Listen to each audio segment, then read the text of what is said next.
Les chercheurs sont dans la rue, dans une vingtaine de villes en France, plus de 400 dans le monde. Ils ont appelé à marcher ce samedi, une première pour défendre la science, selon eux attaquée de toutes parts, notamment par la nouvelle administration américaine.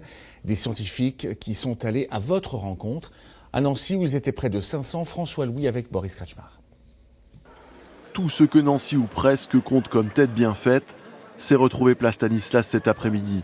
Plusieurs centaines de chercheurs, médecins, étudiants ont défilé pour défendre leur travail et leur place dans la société. On a l'impression que les scientifiques aujourd'hui sont un peu au centre d'un bras de fer entre différents lobbies.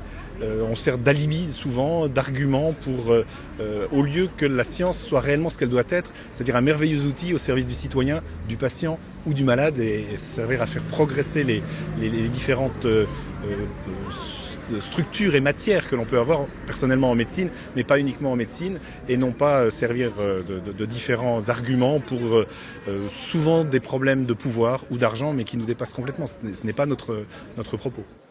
Dans le viseur des marcheurs, le président américain Trump et son gouvernement, qui contestent notamment les travaux des chercheurs sur le climat.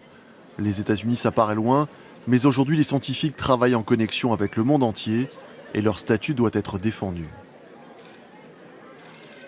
On attend vraiment que nos politiques entendent, utilisent ces travaux qui sont faits dans le cadre du livre blanc de la recherche et portent des vrais projets sur le plan législatif avec la mise en place d'une institution internationale plus solide que l'UNESCO et moins sensible aux enjeux géopolitiques.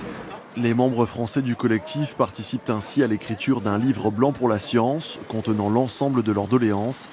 Il devrait être remis au gouvernement à la fin de l'année.